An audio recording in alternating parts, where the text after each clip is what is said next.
एक prestigious family का higher होने के नाते मैंने 15 साल की उम्र में फैमिली बिजनेस संभालना शुरू कर दिया था। 17 साल की उम्र तक मैंने फैमिली बिजनेस को दसियों खरब तक एक्सपेंड कर दिया। 19 साल की उम्र में कॉर्पोरेशन के कोर बिजनेस एरियाज पर मेरा और भी ज्यादा कंट्रोल था। लेकिन अपने ट्विन भाई के साथ मेरे 20वें जन्मदिन की पार्टी पर, जो कि की ग्रुप में पावर ट्रांसफर का भी दिन था, मेरे दादाजी ने फैमिली हेड के स्टेटस का प्रतीक, वो वुडन सील, उस निकम्मे इंसान को दे दिया जिसे सिर्फ दूसरों की कमाई पर जीना आता था। मेरे भाई ने उसे बड़े गर्व से वो सील लेते हुए देखा और दिखावे के लिए मुझे और मेरी होने वाली पत्नी को कंधे पर ठपठपाया और खुशी मनाई। तब मुझे समझ आया कि वे सिर्फ सबसे बड़े बेटे के टाइटल को अहमियत देते हैं। अगर ऐसा है तो मेरी इनहेरिटेंस छोड़ने और अपनी पूरी कोर टीम के साथ निकलने की डिसीजन, जिसे मैंने अपने हाथों से बनाया था, बिल्कुल सही थी। कि फैमिली के पुराने घर के बड़े हॉल में चमकते हुए क्रिस्टल के झूमर रोशनी फैला रहे थे, जो हर इंसान के नकली और धुंधले चेहरों को दिखा रहे थे। आज मेरा और मेरे भाई जी यांग का 20वां जन्मदिन है और की ग्रुप में पावर ट्रांसफर का दिन भी। मैं जी यांग हियर बनने के लिए तैयार किया गया था। सभी को लग रहा था कि आज रात मेरे दादाजी फैमिली का हेड मुझे बनाएंगे। मेरे हाथ में वाइन का ग्लास था, होंठों पर हल्की मुस्कान थी। मैंने जबरदस्ती मुस्कुराने की कोशिश की। हर तरफ से बधाई लेते हुए मैंने सबका अभिवादन किया, लेकिन मेरी नजर मेरे दादाजी पर थी, जो मेन कुर्सी पर बैठे थे। उन्होंने गहरे लाल रंग का चोगा पहना था। उनका रूप बेहद प्रभावशाली था। उनका हाथ एक काली लकड़ी की डिब्बी को सहला रहा था, जिसमें जी फैमिली की असली पावर थी। स्टेज पर मास्टर ऑफ सेरेमनीज एक उत्साह भरा भाषण दे रहे थे। माहौल अपने चरम पर था और अंत में मेरे दादाजी खड़े हो गए। पूरा हॉल एक पल के लिए शांत हो गया। उन्होंने गला साफ किया और साफ गूंजती हुई आवाज में कहा, आज मेरे दोनों पोतों का 20वां जन्मदिन है। यह वह दिन भी है जब इस बूढ़े व्यक्ति को रिटायर हो जाना चाहिए। उन्होंने थोड़ा रुककर हॉल में नजर डाली और अंत में मुंह पर रुकी, एक जटिल भावना के साथ जिसे मैं समझ नहीं सका। मेरा दिल जोरों से धड़कने लगा।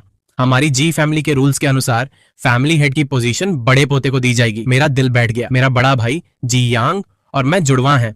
वो मुझसे सिर्फ 3 मिनट पहले पैदा हुआ था, लेकिन उन 3 मिनट की वजह से पिछले 20 सालों की मेरी सारी मेहनत धुआं हो गई। मैंने अपने दादाजी को वो डिब्बी खोलते देखा। उन्होंने भारी सील बाहर निकाला। फिर वह मेरे पास से गुजरकर उस इंसान के पास गए जो मेरे बगल में खड़ा था, एक मजाक उड़ाने वाली शक्ल वाला जी यांग।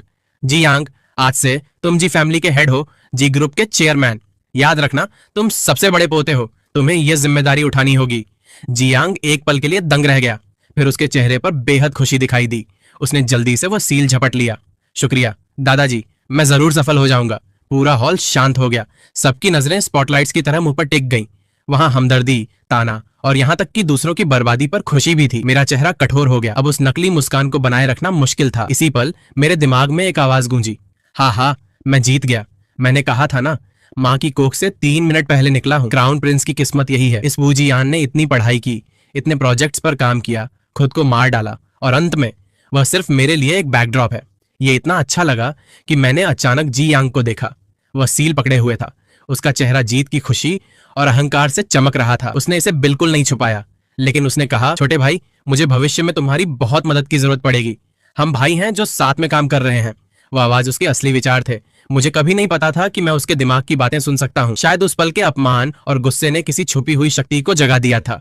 जियांग आगे बढ़ा, मुझे कंधे पर जोर से थपथपाया। उसका हाथ गर्व से भरा था। उसके इस नाटक को देखकर मुझे हंसी आ रही थी। वह बचपन से ईमानदारी का नाटक कर रहा था, यह सोचकर कि उसका पलड़ा भारी है। घटिया, मेरे पिता के दिल में मैं ही सबसे खास हूं। मेरे नाखून इतने जोर से धंसे कि मेरी हथेलियों से खून निकल आया। तभी मेरी होने वाली पत्नी लियू रोयान आई वाइन का ग्लास लिए और जी यांग की तरफ चलते हुए। उसने वो महंगी फॉर्मल ड्रेस पहनी थी जो मैंने उसके लिए खरीदी थी। उसके गाल शर्म से लाल थे, आंखें चमक रही थीं। भाई जी यांग, बधाई हो, मैं आपको टोस्ट करूंगी। वह मुझे देखने की भी हिम्मत नहीं कर सकी और फिर भी मैं उसके दिमाग की बातें सुन सकता था। शुक्र है हम एक ही पक्ष में हैं। जुड़वा भाइयों में तुम्हें बड़े को चुनना पड़ता है। जियान चाहे कितना भी योग्य हो, इससे क्या फर्क पड़ता है।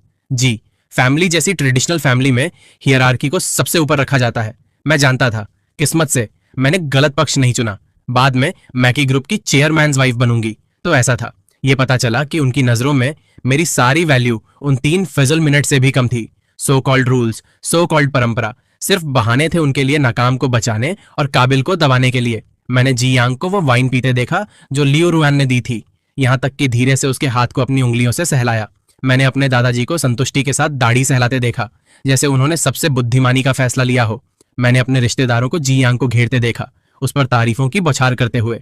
ऐसा लग रहा था कि मैं सिर्फ एक बैकड्रॉप हूँ, कोई अहमियत नहीं। मेरे दिल में गुस्से की आग ने मेरे होश के आखिरी हिस्से को खत्म कर दिया। मैंने अपनी मुट्ठी खोली और धीरे से हंसने लगा। हंसी जोर से नहीं थी, लेकिन ये एक शांत झील में फेंके गए पत्थर की तरह थी, सारे शोर को शांत करते हुए।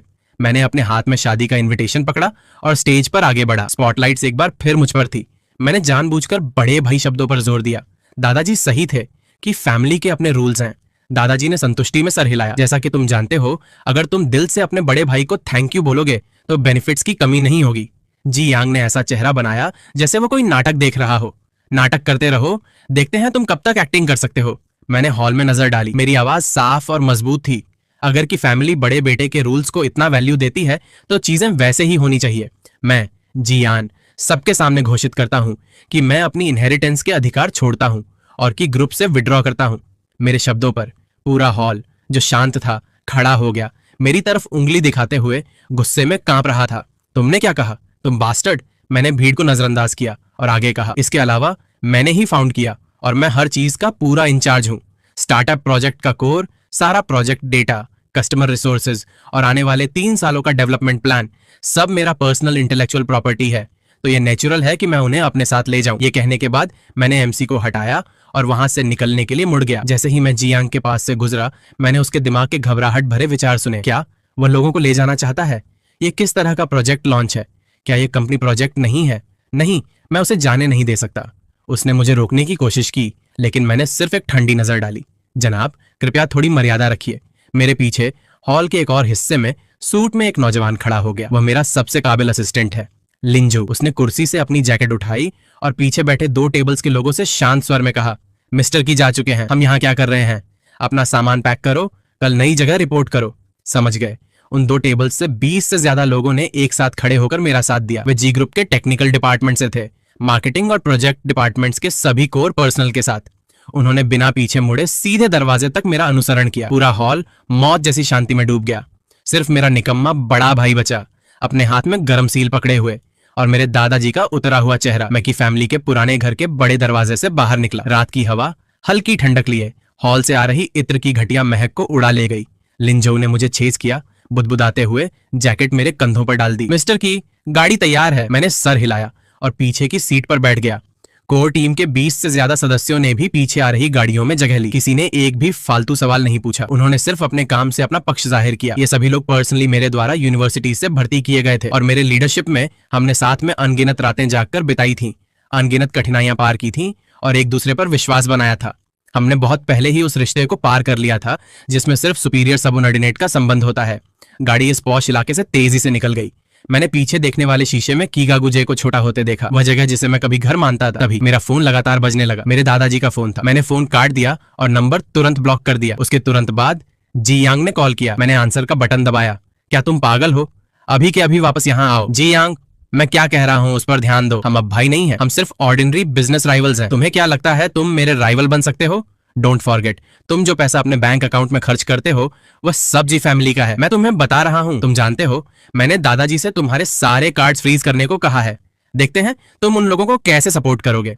याद दिलाने के लिए शुक्रिया, लेकिन मुझे लगता है कि बोनस मनी और पर्सनल इन्वेस्टमेंट्स जो मैंने खुद कमाए थे वो मेरे अपने बिजनेस शुरू करने के लिए काफी होने चाहिए।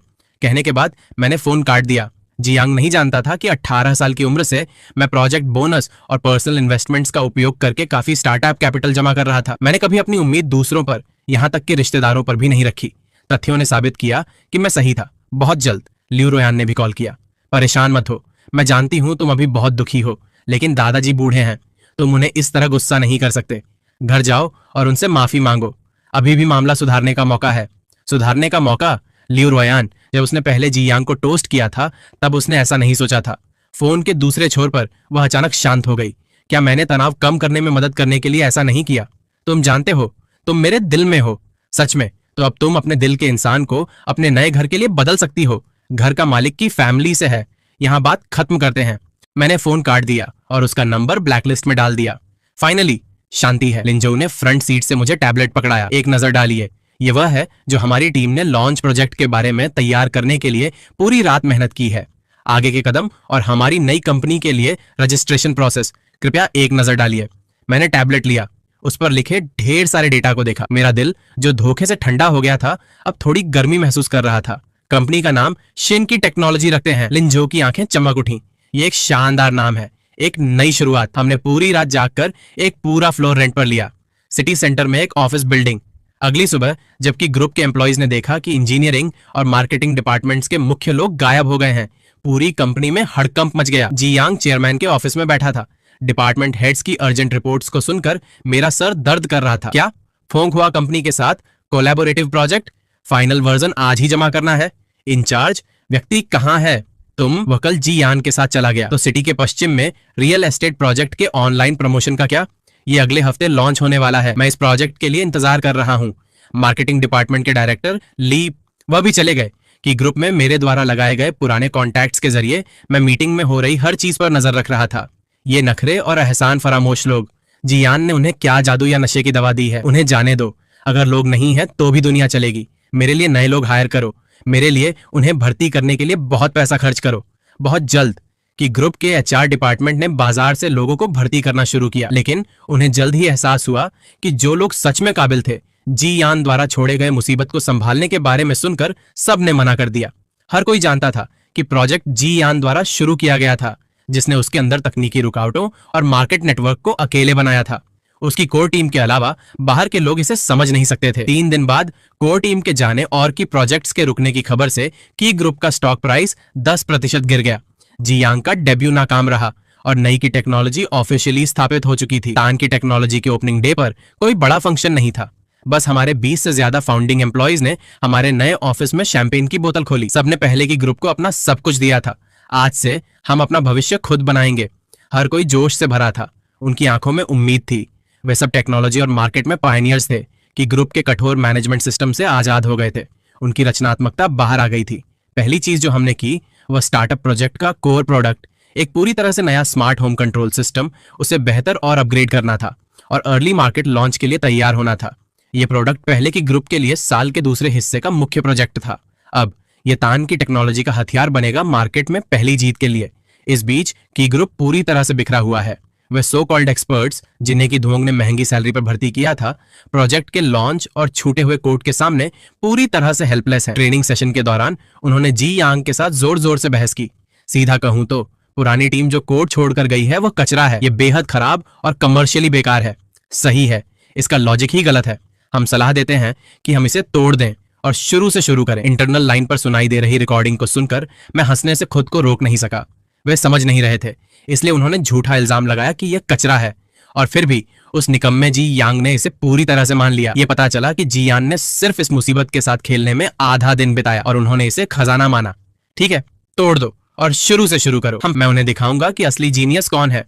और इसलिए जी यांग ने पेन पटक दिया और नई टीम के प्लान को रिजेक्ट कर दिया, उस प्रोजेक्ट को छोड़कर जिसे हमने पहले ही 90% पूरा कर लिया था। शुरू से शुरू करने के इस फैसले ने डायरेक्टली जी ग्रुप को कम से कम अरबों युआन A&D कॉस्ट्स में डुबोने और इस प्रोजेक्ट पर और 6 महीने बर्बाद करने के लिए मजबूर किया। हालांकि दादाजी रिटायर हो गए थे, वे कंपनी के हर कदम पर नजर नहीं रख सकते थे।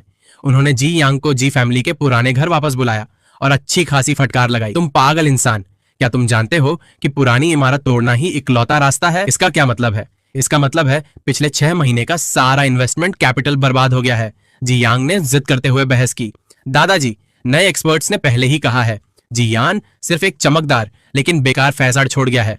दादाजी, तुम हमेशा यह नहीं मान सकते कि वह जो भी करता है सही है। अब वह हमारा दुश्मन है। दादाजी, तुम बहुत पक्षपाती हो। इस स्थिति में भी तुम अभी भी जी यान को बचा रहे हो। मुझे कुछ नया बनाना है, उसे देखने दो कौन सही है। अंत में दादाजी उसे समझा नहीं सके और अनिच्छा से उसे जारी रखने दिया। इस बीच मैंने इस मौके का फायदा उठाया। 1 महीने बाद शिनकी टेक्नोलॉजी ने अपना पहला प्रोडक्ट लॉन्च किया। मैं स्पॉटलाइट के नीचे खड़ा था, मीडिया और पोटेंशियल पार्टनर्स के सामने हमारा काइमिंग स्मार्ट होम सिस्टम पेश कर रहा था। काइमिंग सिस्टम तुम्हारी जिंदगी बदल देगा। यह सिर्फ एक कंट्रोलर नहीं बल्कि एक इंटेलिजेंट और समझदार पर्सनल असिस्टेंट भी है। मार्केट में सभी समान प्रोडक्ट्स से बेहतर इसके smooth experience, user friendly design और स्ट्रांग कंपैटिबिलिटी के साथ काइमिंग सिस्टम ने लॉन्च होते ही टेक वर्ल्ड में हलचल मचा दी। इसके लॉन्च के दिन ही हमने 3 मुख्य डोमेस्टिक फर्नीचर कंपनीज के साथ स्ट्रेटेजिक पार्टनरशिप साइन किए, जहां कॉन्ट्रैक्ट्स की कुल वैल्यू 175 बिलियन वियतनामी डोंग से ज्यादा थी। तान की टेक्नोलॉजी एक रात में मशहूर हो गई। हमारे ऑफिस फोन्स लगातार बज रहे थे। इस बीच की ग्रुप ने अपने नए प्रोजेक्ट की धुओंग के लिए सिर्फ प्रिलिमिनरी स्ट्रक्चर पूरा किया था। न्यूज पर मेरी डैशिंग अपीयरेंस को देखकर और काइमिंग सिस्टम के डेजलिंग फीचर्स को देखकर वो पागल हो गया और ऑफिस में अपना पसंदीदा एंटीक वाच तोड़ दिया। इम्पॉसिबल, ये असंभव है। क्या ये वो प्लान नहीं है जिसे मैंने रिजेक्ट किया था? तुम इससे बस 1 महीने में इस स्तर तक कैसे परफेक्ट कर सकते हो?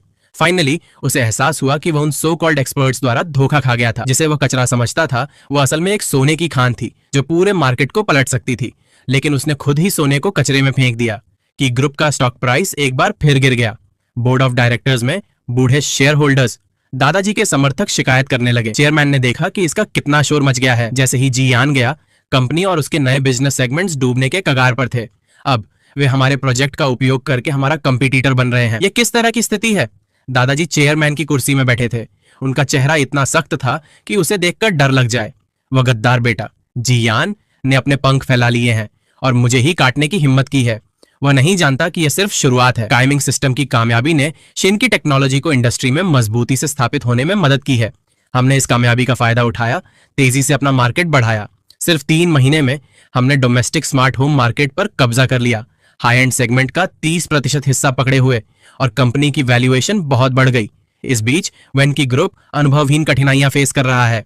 फाइनली जी यांग ने स्थिति सुधारने का रास्ता खोजा, अलग अलग फील्ड्स में पैसा लगाना शुरू किया, नए ग्रोथ अपॉर्चुनिटीज ढूंढने की कोशिश में। आज उसने एक मास्टर को सुना जिसने कहा कि मेटावी भविष्य का ट्रेंड है और वर्चुअल सोशल नेटवर्क बनाने में एक 100 बिलियन वियतनामी डोंग फेंक दिए। कल उसने किसी को सुना, इंटरनेट ने कहा कि लायर चेन की सेल्स सबसे ज्यादा फायदेमंद थी और उसने टीम बनाने के लिए और 50 बिलियन वियतनामी डोंग फेंक दिए। नतीजा यह रहा कि ये प्रोजेक्ट्स बिना किसी अपवाद के सब बुरी तरह नाकाम हो गए। पूरी तरह से नुकसान हुआ। कंपनी का कैश फ्लो तेजी से खत्म हो गया। उसके दिमाग के विचारों को सुनकर मैं साफ साफ उसके बेवकूफाना फैसलों को समझ सकता था। वह जो सोचता था वह कभी कंपनी चलाने का तरीका नहीं था, बल्कि शॉर्टकट्स कैसे लें, अपनी अहंकार और स्वार्थी इच्छाओं को कैसे पूरा करें। उसने इतनी बड़ी कॉर्पोरेशन को अपनी निजी फैंटेसीज पूरी करने के लिए एक खिलौना बना लिया, एक असली प्लेग्राउंड। उस दिन मैं ऑफिस में डॉक्यूमेंट्स देख रहा था जब मुझे किसी अनजाने व्यक्ति से कॉल आया। लियू रोयान की माँ। आंटी लियू शियाओयान, ये मैं हूँ। उसकी आवाज पहले से 100 गुना ज्यादा उत्साही लग रही थी। क्या हुआ? यहाँ आओ, देखो ये बच्चा मुझसे कितना दूर है। क्या तुम आज रात फ्री हो? मैंने पहले ही तियानकसुआन मेंशन में रिजर्वेशन किया है। तुम्हें और रोयान को देखे हुए बहुत समय हो गया है। चलो साथ में खाना खाते हैं और थोड़ी बात करते हैं। इससे पहले कि मैं रिप्लाई कर पाता, मैंने उसके दिल के विचार सुने, अपने उत्साह को दबाने की कोशिश करते हुए। ये लड़का अब एक राइजिंग स्टार है। शिनकी टेक्नोलॉजी की वैल्यूएशन जी ग्रुप के बराबर आने वाली है। लियू रोयान कितनी बेवकूफ है, वो उसके साथ ब्रेकअप कैसे कर सकती है? मुझे जल्दी से उन्हें वापस मिलाने के लिए इंतजाम करना होगा। अगर उनकी शादी हो गई तो क्या शिनकी टेक्नोलॉजी हमारी लियू फैमिली की संपत्ति नहीं बन जाएगी? वो कितनी मतलबी है। मैं थोड़ा हंसा। जरूरत नहीं दादी, लियू रोयान और मैं अब साथ में नहीं है। इसके अलावा मैं बहुत बिजी हूँ। ऐसा मत करो शियाओयान, तुम अभी भी रोयान के दिल में हो। पिछली बार जब उसने तुम्हारे साथ ब्रेकअप किया, वह सब जी यांग के मजबूर करने की वजह से था। वह सिर्फ एक लड़की है। वह जी यांग जैसे इंसान के साथ मुकाबला कैसे कर सकती है? उसके अपने दुख हैं, तो उसके दुख क्या हैं? क्या इसीलिए कि वह जल्दी चेयरमैन्स वाइफ नहीं बन सकती? फोन के दूसरे छोर पर तुरंत शांति हो गई। आंटी ने शायद उम्मीद नहीं की होगी कि मैं इतना साफ बोलूंगा। कुछ सेकंड बाद उसने हंसने की कोशिश की। शियाओयान, तुमने जरूर गलत समझा है। मैंने गलत समझा है या नहीं, तुम्हारी माँ और तुम्हारी बेटी अच्छे से जानती हैं, तो दोबारा कॉल मत करना, वरना मैं गारंटी नहीं दे सकता कि लियू ग्रुप का स्टॉक प्राइस की ग्रुप जैसा ही होगा। ये बेहद बुरा था। मैंने फोन तुरंत काट दिया। जो लोग मौका परस्त हैं और अपने रंग बदलते हैं, उनके साथ बात करना बेकार है। तमीज सिर्फ वक्त की बर्बादी है। सिर्फ सीधी धमकियां ही असरदार हैं। सही में तब से लियू फैमिली ने मुझे परेशान करना बंद कर दिया। लियू रोयान के दिन भी आसान नहीं थे। जी यांग ऐशो आराम की जिंदगी जीते हुए उसके बारे में बहुत पहले भूल गया था। लियू फैमिली गलत पक्ष के साथ होने के बाद इंडस्ट्री में उनकी जगह गिर गई। मैंने सुना कि लियू रोयान ने पार्टीज में मुझे मिलने की कई बार कोशिश की, लेकिन मेरे बॉडीगार्ड्स ने हर बार उसे रोक दिया। मैं उसे देखना भी नहीं चाहता था। कुछ लोग एक दूसरे को जिंदगी भर के लिए खो देते हैं और मेरे पास इन फालतू लोगों और चीजों पर वक्त बर्बाद करने के लिए समय नहीं है। मेरा लक्ष्य इस पुरानी सड़ चुकी जगह को पूरी तरह से खत्म करना है, जो सिर्फ खून और पद को अहमियत देती है, जैसे जी ग्रुप। जी ग्रुप की फाइनेंशियल सिचुएशन बहुत ही नाजुक हो गई है। जी यांग के बेवकूफाना इन्वेस्टमेंट्स एक गड्ढे की तरह हैं। कंपनी के पैसे को तेजी से खत्म कर रहे हैं। अलग अलग हिस्सों का गिरना भी गंभीर चिंता है। मुख्य बिजनेस ग्रुप की कमाई को खत्म कर रहा था। बैंक ने उन्हें उधार चुकाने के लिए दबाव डालना शुरू किया। सप्लायर्स भी पैसे मांगने के लिए आ गए। फाइनली जी यांग घबरा गया। उसके पास अपने दादाजी से मदद मांगने के लिए एक बार फिर जी फैमिली के पुराने घर वापस जाने के अलावा कोई चारा नहीं था। स्टडी में उनके दादाजी नए फाइनेंशियल रिपोर्ट को देख रहे थे। उनके हाथ गुस्से से कांप रहे थे। 6 महीने से कम में तुमने कंपनी का क्या हाल कर दिया है। जी फैमिली की सालों पुरानी विरासत तुम जैसे निकम्मे बेटे द्वारा खत्म होने वाली है। जी यांग जमीन पर बैठ गया, आंसू और नाक उसके चेहरे पर बह रहे थे। दादाजी, मैं गलत था, मैं सच में गलत था। कृपया मेरी एक और बार मदद कीजिए, बस एक आखिरी बार। ओल्ड मैन के पास जरूर पैसे का गुप्त खजाना है, अगर वे उसे निकालने के लिए तैयार हैं तो कंपनी बच सकती है। एक बार यह संकट खत्म हो जाए, मैं जरूर रास्ता ढूंढ लूंगा। दादाजी ने अपनी आंखें बंद कर ली, उनका चेहरा थकान और निराशा से भरा था। बोलने से पहले वे लंबे समय तक शांत रहे। अभी भी एक रास्ता है। कौन सा रास्ता? जी यांग को लगा जैसे उसे जिंदगी मिल गई हो। जी यान से माफी मांगो। दादाजी की आवाज में अनिच्छा थी, उसे वापस आने के लिए कह रहे थे। अगर वो वापस आता तो वे झांग परिवार का ठप्पा दे देते, उसका डेप्यूटी बनने के लिए। ये इस हद तक आ गया था और उसने फाइनली अपना सर झुका लिया, लेकिन बदकिस्मती से बहुत देर हो चुकी थी। ये सुनकर जी यांग तुरंत गुस्से में पागल हो गया। नहीं, बिल्कुल नहीं, मुझे उसे माफी मांगने के लिए और मुझे उसका डेप्यूटी बनने के लिए। किस आधार पर? मैं सबसे बड़ा बेटा हूं, फैमिली का मुखिया हूं, और उसके सामने झुकने के लिए मैं उसे मिलने से अच्छा मरना पसंद करूंगा। वो वैसे भी है कौन? वो सिर्फ एक गैर कानूनी बच्चा है जिसे मेरे माता पिता ने गोद लिया था। वेट, एक गैर कानूनी बच्चा? ये विचार मेरे दिमाग में एक धमाके की तरह हुआ। मैंने हमेशा सोचा हम जुड़वा हैं, बचपन से जवानी तक सब यही कहते थे। क्या मुझे तुरंत लिंजो को अपने सभी कनेक्शंस का इस्तेमाल करके उस हॉस्पिटल की जांच करने के लिए कहना चाहिए जहां मैं पैदा हुआ था, और उस साल के सारे रिकॉर्ड? 3 दिन बाद लिंजो मेरे डेस्क पर मेरी बर्थ सर्टिफिकेट की पीली पड़ी कॉपी और फॉरेंसिक रिपोर्ट लाया। बर्थ सर्टिफिकेट पर मां का नाम वही है, लेकिन बच्चे की जानकारी में सिर्फ जी यांग का नाम है। और इस रिपोर्ट और भी साफ है, एक रिपोर्ट जी यांग और मेरे माता पिता के लिए है जो खून का रिश्ता दिखा रही है, जबकि दूसरी मेरे माता पिता और मैं। एक बार फिर ये कोई खून का रिश्ता नहीं दिखा रही। ये पता चला कि मैं असल में की फैमिली का वंशज नहीं था, मैं सिर्फ जी यांग के साथ उसी दिन पैदा हुआ बच्चा था। हॉस्पिटल में गलती से बदला गया। नहीं, शायद ये कोई गलती नहीं थी। उस वक्त की फैमिली की शक्ति को देखते हुए किसी बच्चे का किसी और से बदला जाना 20 साल तक अनदेखा नहीं रहता। इकलौती समझ यही है कि उन्होंने इसे जानबूझकर किया। शायद वह महिला जिसे मेरी माँ कहा जाता था सिर्फ एक कमजोर और बीमार जी यांग को जन्म दिया। फैमिली की शान के लिए और एक स्वस्थ हेयर पाने के लिए उन्होंने मुझे उनके मरने वाले बच्चे को बदलने के लिए उपयोग किया। उन्होंने खुलेआम दुनिया के सामने घोषित किया कि हम जुड़वा हैं, और मैं चुना गया बलि का बकरा था। मुझे एक हेयर के रूप में तैयार किया गया सिर्फ इसलिए क्योंकि जी यांग बचपन से बीमार था। उन्हें एक बैकअप प्लान की जरूरत थी। अब जब जी यांग बड़ा हो गया है, उसका स्वास्थ्य अब समस्या नहीं लग रहा। मैं बलि का बकरा हूं, अचानक बलिदान दिया जा रहा हूं। सबसे बड़े बेटे के वंश का सो कॉल्ड सिद्धांत सिर्फ एक बहाना है उनके लिए सब कुछ जी यांग को देने का, सबसे फैजल बहाना बनाकर। मैंने उस डीएनए रिपोर्ट को देखा और मेरी रीढ़ की हड्डी में ठंडक दौड़ गई। 20 साल की परवरिश, 20 साल की सीख, अंत में यह सब सिर्फ एक सोची समझी साजिश थी। शुरू से अंत तक मैं जी यान सिर्फ की फैमिली के खेल में एक मोहरा था। सच एक जहरीले चाकू की तरह था जो मेरे लिए की फैमिली की उम्मीद के आखिरी हिस्से को काट रहा था। मैं गुस्से में नहीं था और न ही दुखी। मेरा अंदर का इंसान डरावने रूप से शांत था। अगर मेरा की फैमिली में कोई अंधा विश्वास नहीं था तो मैं आगे जो भी करता उसमें कोई मानसिक बोझ नहीं होता। दादाजी के दबाव में जी यांग ने फाइनली अनिच्छा से मुझे कॉल किया। कॉल कनेक्ट होने के बाद उसने आधे दिन तक रोका, फिर फाइनली दांतों में दबाकर कुछ शब्द कहने में सफल हुआ। जी यान, क्या तुम फ्री हो? चलो थोड़ी बात करते हैं। डैम जी यान, बस पैसे मिलने तक रुक जाओ। बस देखो मैं तुम्हारे साथ कैसे निपटता हूँ, बस रुक जाओ। जी यान, मैंने उसके दिमाग में गालियां सुनी। उसने शांति से पूछा, क्या बात है? बस कंपनी को मुश्किल से निकालने के लिए थोड़े लाख लाओ और मैं तुम्हें चेयरमैनशिप दे दूंगा, उस इंसान ने कहा। उसकी आवाज भावनाओं से भरी और अपमान से भरी थी। मैंने हैरानी का नाटक किया। तुम अपनी कुर्सी छोड़ने के लिए तैयार हो? मैंने पूछा। तो तुम अब मेरे सबसे बड़े पोते हो, इतने कॉकी मत बनो। जी यांग ताने से भड़क कर तुरंत अपने असली रंग में आ गया। अगर कंपनी छोटी मुश्किल में नहीं होती तो क्या तुम्हें लगता है तुम्हारी बारी आती? मैं तुम्हें बता रहा हूं, यह तुम्हारा आखिरी मौका है। बस उसे वापस आने के लिए ट्रिक करो। कंपनी के ठीक होने तक रुक जाओ, फिर उसे बाहर निकालने का रास्ता ढूंढ लो। चेयरमैन की कुर्सी सिर्फ मेरी हो सकती है। छोटी समस्या, जहां तक मैं जानता हूं जी फैमिली का कर्ज 7 ट्रिलियन युआन पार कर गया है। बैंक की आखिरी चेतावनी अगले हफ्ते आएगी। जी यांग, तुम इसे छोटी समस्या कहते हो? जी यांग रुक गया, लंबे समय तक बोलने में असमर्थ। तुम चाहते हो मैं वापस आऊं?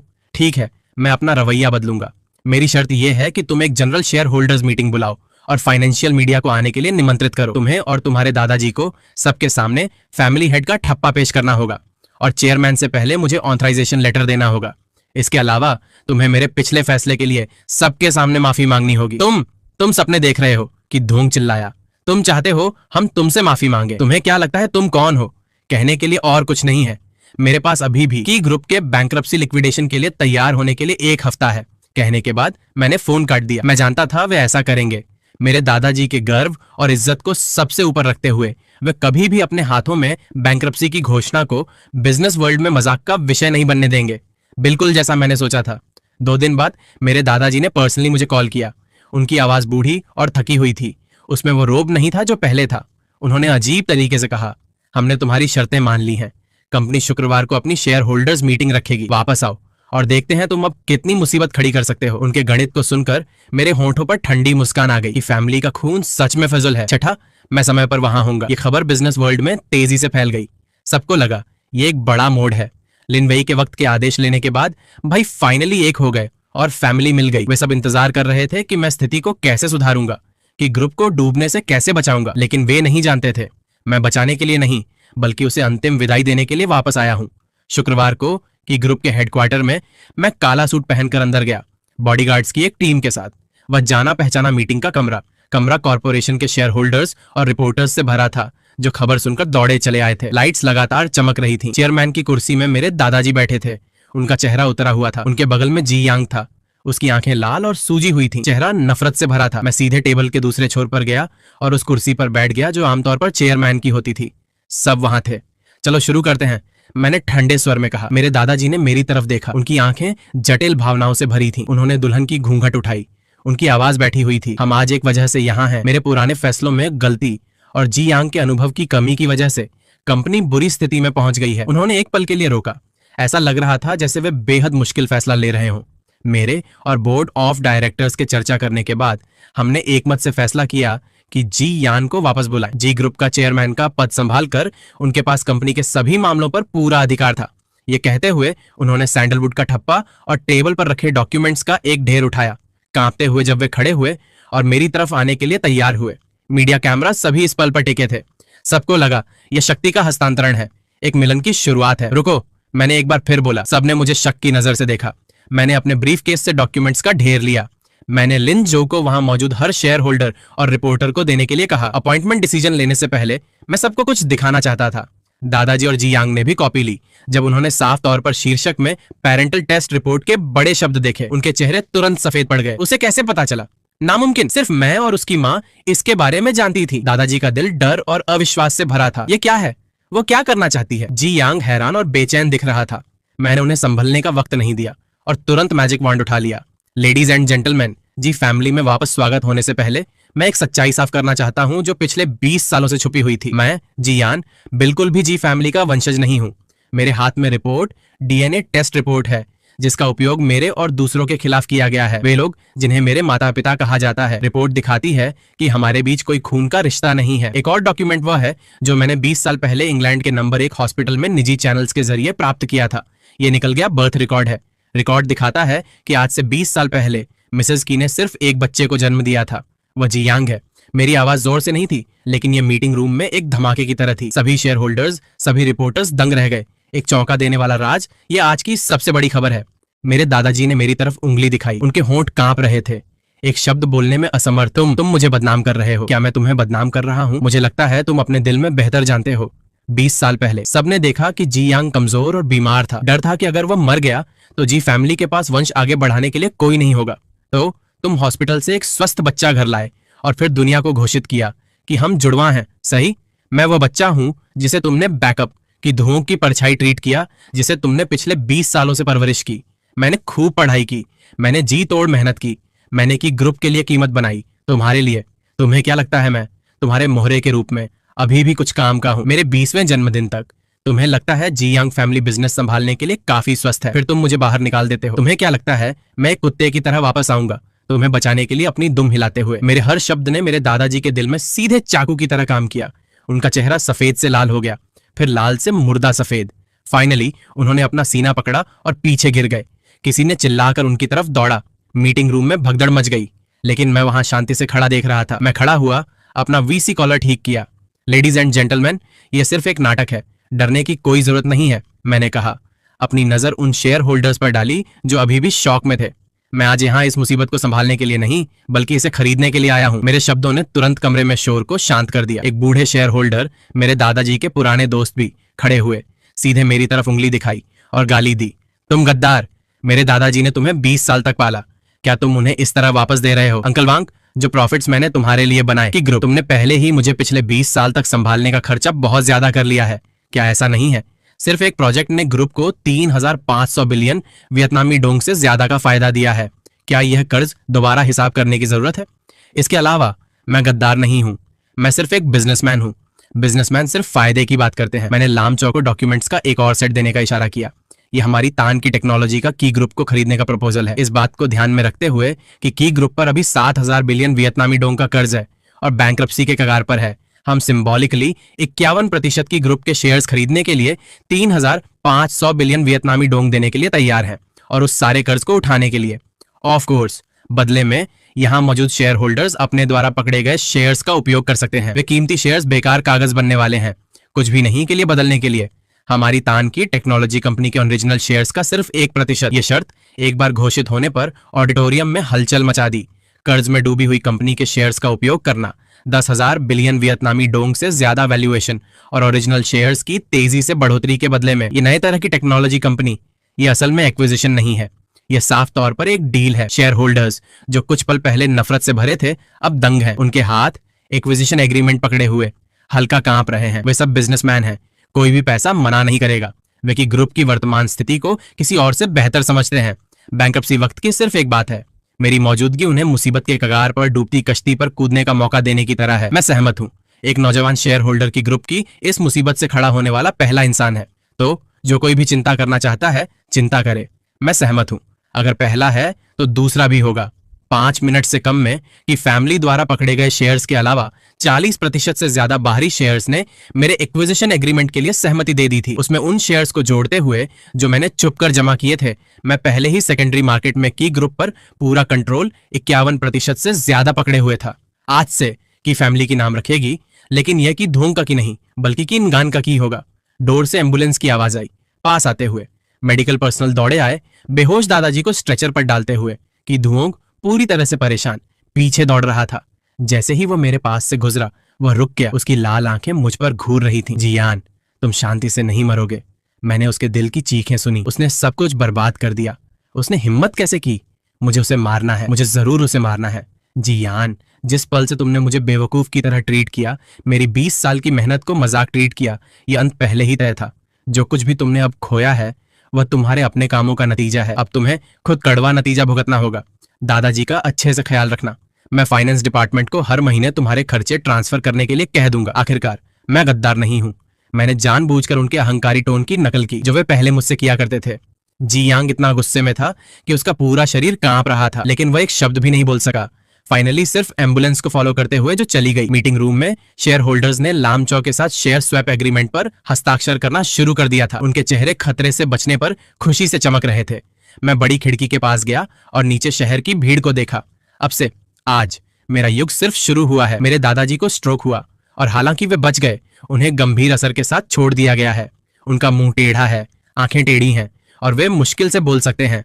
वे सिर्फ दिन भर बिस्तर पर पड़े रह सकते हैं। जियांग लगातार उनके बिस्तर के पास है, दादाजी को देख रहा है जो पहले इतने शक्तिशाली थे अब इतने कमजोर हैं। उसका दिल नफरत से भरा है, लेकिन वह कुछ नहीं कर सकता। उसके नाम पर सारी संपत्ति की ग्रुप की ओनरशिप बदलने के साथ फ्रोजन हो गई है और उसकी संपत्ति बिक चुकी है। अब वह सिर्फ एक भिखारी है।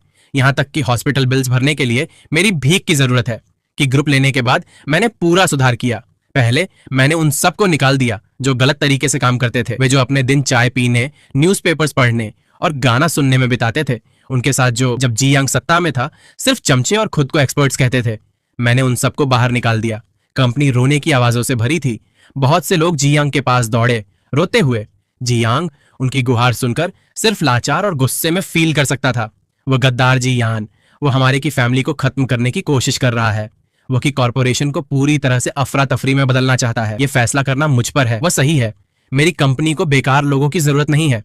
फिर मैंने तान की टेक्नोलॉजी की कोर टीम को की ग्रुप के मौजूदा बिजनेस लाइंस के साथ जोड़ दिया। खाइमिंग सिस्टम के टेक्नोलॉजिकल एडवांटेजेस की वजह से हमने जल्दी सुधार किया। कि ग्रुप के मौजूदा होम अप्लायंस और रियल एस्टेट लाइंस ने कॉम्प्रिहेंसिव स्मार्ट होम कॉन्सेप्ट शुरू किया। इन पुराने इंडस्ट्रीज को एक बार फिर जिंदा किया। सिर्फ आधे साल में एक पूरी तरह से नई की ग्रुप ने नुकसान को फायदे में बदल दिया। स्टॉक प्राइसेस भी लगातार बढ़े, यहां तक कि अपने पुराने पीक्स को पार करते हुए। तान की टेक्नोलॉजी और नई की ग्रुप के मिलन ने 10 बिलियन से ज्यादा मार्केट कैपिटलाइजेशन के साथ एक कमर्शियल एम्पायर बनाया। मैं किनगान इस एम्पायर का इकलौता राजा बन गया। उस दिन जब मैं डॉक्यूमेंट्स देख रहा था, लामचो ने खटखटाया और अंदर आई। मिस्टर की, मिस लियू नीचे हैं, वे आपसे मिलने के लिए जिद कर रही हैं।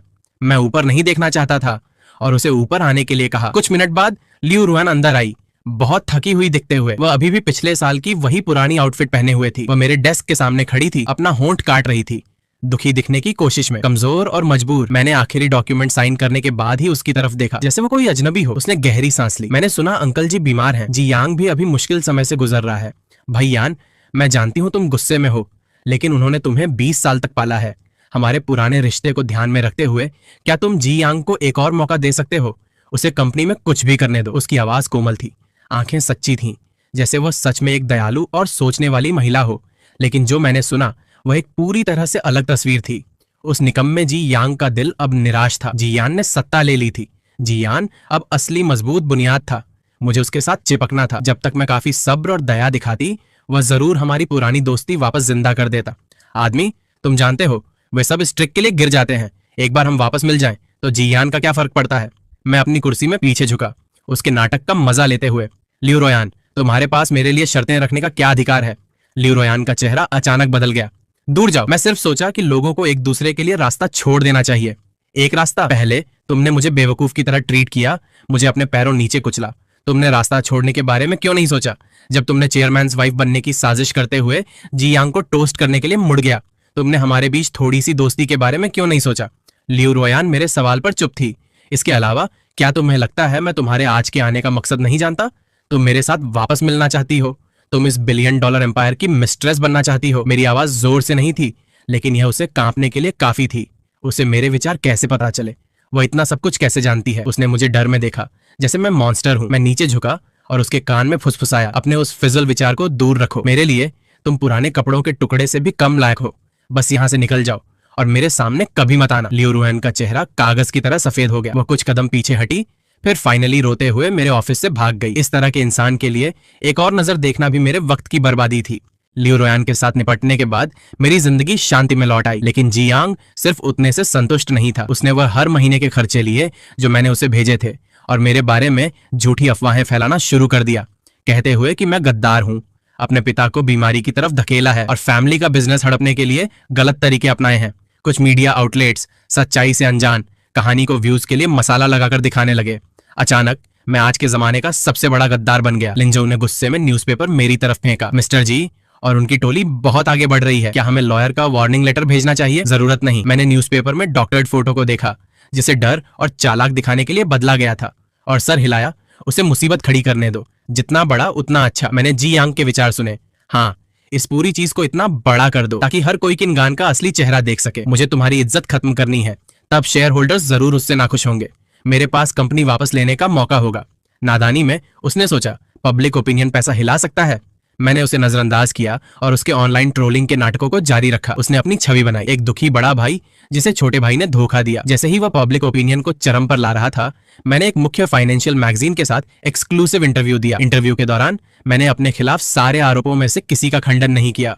मैं शांति से टेस्ट रिजल्ट्स पेश किए, कैसे मुझे बलि का बकरा बनाया गया और फिर आसानी से फेंक दिया गया।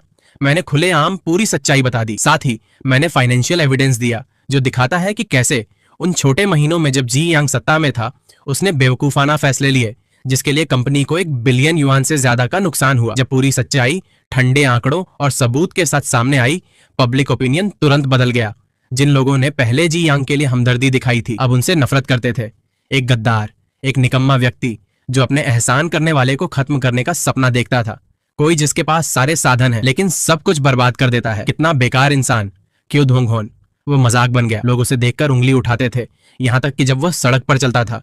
वह नौकरी चाहता था, लेकिन कोई कंपनी उसे हायर करने की हिम्मत नहीं करती थी। वह सोसाइटी से पूरी तरह से बहिष्कृत हो गया था। मेंटल ब्रेकडाउन बिना पैसे होने से कहीं ज्यादा खतरनाक था। नॉट लॉन्ग आफ्टर मैंने सुना कि वह पागल हो गया है। हर दिन वह छोटे बड़े कपड़े पहनता और की ग्रुप के बिल्डिंग के आसपास घूमता। लोगों को कहता कि वह चेयरमैन है। मैंने एक बार उसे अपनी गाड़ी से दूर से देखा। उसके बाल उलझे हुए थे, आंखें खाली थीं और वह लगातार बड़बड़ा रहा था, कंपनी मेरी है, मैं चेयरमैन हूं। मैंने गाड़ी का शीशा चढ़ा लिया और बिना किसी भावना के वहां से निकल गया। उस पर दया शायद, लेकिन यह सब उसका अपना किया धरा था। पागल होने के बाद जी यांग को साइकियाट्रिक हॉस्पिटल में डाल दिया गया। खबर सुनकर उसके दादाजी, पहले से ही कमजोर, पूरी तरह से टूट गए और हॉस्पिटल में मर गए। मौत से पहले वे मुझे एक आखिरी बार देखना चाहते थे। मैं गया।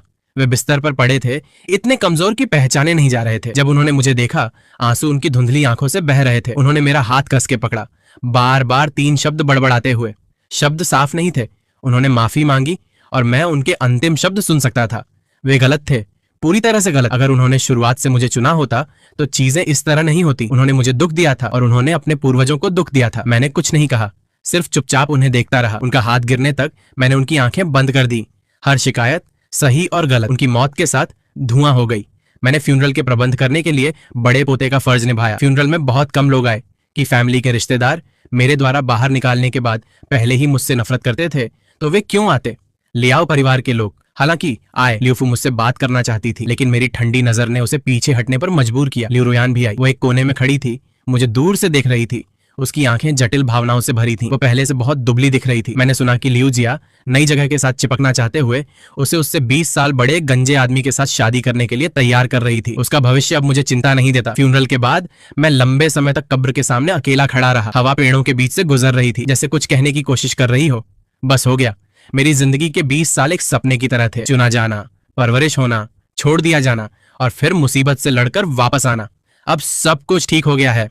मैंने सर झुकाया और कब्र के सामने सफेद क्रिसेंथेमम्स का गुलदस्ता रखा। अलविदा दादाजी और अलविदा उसे जो कभी नादानी से मानता था कि मेहनत काफी है कुछ भी हासिल करने के लिए। हजारों साल बाद तान की ग्रुप का हेडक्वार्टर बिल्डिंग इस सिटी का नया सिंबल बन गया है।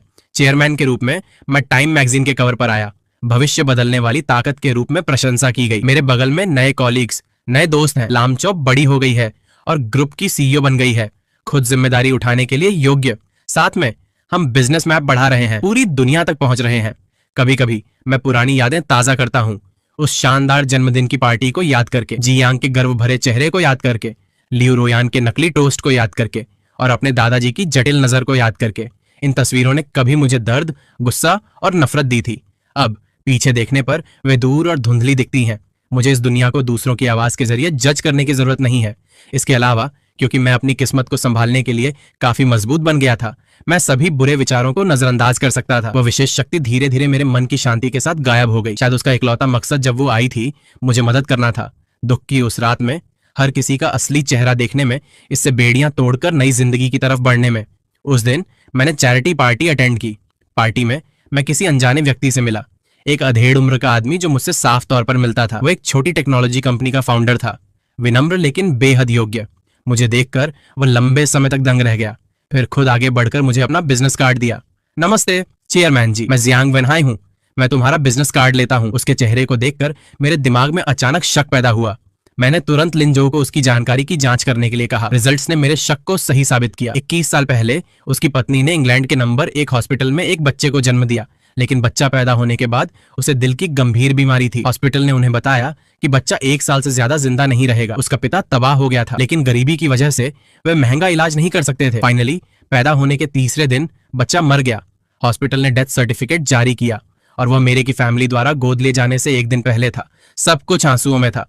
मैं वो बच्चा हूं जिसे मर जाना चाहिए था कि फैमिली ने अपनी शक्ति और पैसे का उपयोग मेरे मौत को झूठा दिखाने, मेरी बीमारी को ठीक करने और मुझे वापस उनकी परिवार में लाने के लिए किया, ताकि मैं उनका रिजर्व प्लेयर बन सकूं। मैंने दूर देखा, जहां जियांग वेनहाई दूसरों के साथ टेक्नोलॉजी पर चर्चा कर रहा था। मेरा दिल जटिल भावनाओं से भरा था। उसे कोई आइडिया नहीं था कि उसका बेटा, जो बचपन में मर गया था, असल में अभी भी जिंदा है।